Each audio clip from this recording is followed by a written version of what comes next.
వాళ్ళకు వీళ్ళ ఇండ్లు అడ్రస్లు దొరుకుతలేవా? ఏం అండర్స్టాండింగ్ ఎందుకు లేదు మీకు? లేకపోతే మీరు చర్యలు ఎందుకు తీసుకుంటలేరని నేను సూటిగా రేవంత్ రెడ్డి గారిని ప్రశ్నిస్తున్నాను. ఇక తర్వాత వారు ఏం చేస్తారన్నది నాకు సంబంధం లేదు. ఇక నేను మాత్రం పర్టికులర్గా మళ్ళీ ఒకసారి నా బీఆర్ఎస్ పార్టీ కుటుంబ సభ్యులందరికీ, మా సొంత కుటుంబ సభ్యులకు కూడా రిక్వెస్ట్ చేస్తున్నది ఏంటంటే, నాకు 27 సంవత్సరాలు ఉన్నప్పుడు నేను రాజకీయాల్లోకి వచ్చిన, తెలంగాణ ఉద్యమం కోసం వచ్చిన. ఇవాళ నాకు 47 సంవత్సరాలు. అంటే నా 20 సంవత్సరాల జీవితం అంతా కూడా నేను బీఆర్ఎస్ పార్టీ కోసం, కేసీఆర్ గారి కోసం, తెలంగాణ జాగృతి కోసం, తెలంగాణ ప్రజల కోసం, తెలంగాణ ఆడబిడ్డల కోసం నేను గడిపిన. సడన్గా ఇవ్వాలా నీకేం సంబంధం బీఆర్ఎస్తో అని, నువ్వెవరు అని చెప్పి సస్పెన్షన్ ఒకసారికి పంపిస్తే చాలా బాధాకరంగా ఉంది. పర్వాలేదు, అయినా నాకు ప్రజలు ఉన్నారు, నేను వాళ్ళ దగ్గర పోతా, వాళ్ళతో పాటు ఉంటా. కానీ బీఆర్ఎస్ పార్టీలో ఉన్న నాయకులకు, కార్యకర్తలకు రిక్వెస్ట్ చేస్తాను, సోషల్ మీడియాలో వచ్చే పిచ్చి పిచ్చి పట్టుకొని ప్రజాప్రతినిధులు ప్రెస్ మీట్ పెట్టింది నిన్న భవన్లో. నేను నిన్న మొన్నటి రోజు వాళ్ళ మీద ప్రెస్ మీట్ పెట్టినప్పుడు ఏమన్నా, కేసీఆర్ గారికి నష్టం చేసిన పార్టీ ఉంటే ఎంత పోతే ఎంత అన్న. సోషల్ మీడియాలో ఉన్న బీఆర్ఎస్ పార్టీ కొంతమంది దుర్మార్గులు ఉన్నారు, సోషల్ మీడియా వెంగు చూసేటోళ్ళు. వాళ్ళ ముంగట విషయం కట్ చేసిరు, ఏది కేసీఆర్ గారికి నష్టం చేసిన అన్న విషయం కట్ చేసి బీఆర్ఎస్ పార్టీ ఉంటెంత పోతెంత నేను అన్నా అని చెప్పి ప్రచారం చేస్తున్నారు.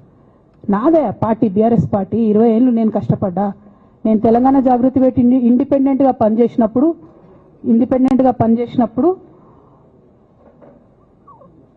ఓటేయమని ఎవరు చెప్పినా? నేను బీఆర్ఎస్ పార్టీకి ఓటేయమని చెప్పినా? నా జీవితంలో ఇంతవరకు నేను ఇంకో పార్టీకి ఓటేయమని చెప్పలే, ఇంకో పార్టీకి ఓటేయలే. ఎట్లయితే కంప్యూటర్లో హార్డ్వేర్ ఉంటుందో అది బీఆర్ఎస్ పార్టీ, సాఫ్ట్వేర్ తెలంగాణ జాగృతి.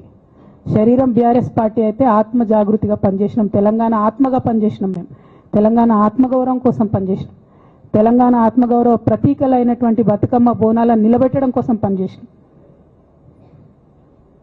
ఆ కాంట్రిబ్యూషన్ ఏం లేదా? నేనేం చేయలేదా పార్టీకి?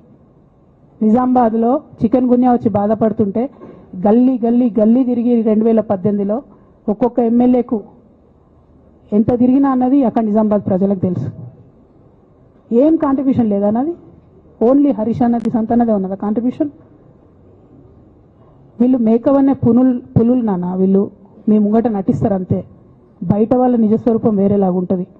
యాజ్ అ డాటర్గా రిక్వెస్ట్ చేస్తున్నా, ఒకసారి ఆలోచన చేయండి వాళ్ళ గురించి. నాకేమొద్దు, నన్ను పార్టీలోకి వెళ్ళి సస్పెండ్ చేసి నో ప్రాబ్లం, కానీ వాళ్ళని పార్టీలో ఉంచుకుంటే పార్టీ ఎట్లుంటుంది అన్నది మీరు ఆలోచన చేసుకోండి. ఇక అల్టిమేట్గా నేను చెప్పదలుచుకున్నది ఒకటే,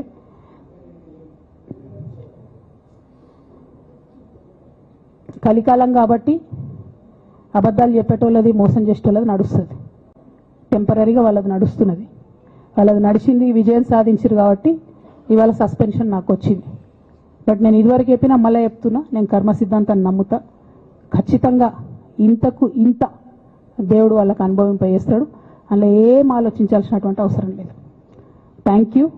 జై తెలంగాణ, జై కేసీఆర్, జై తెలంగాణ, జై కేసీఆర్.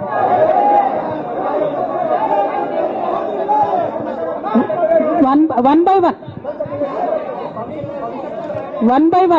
వన్.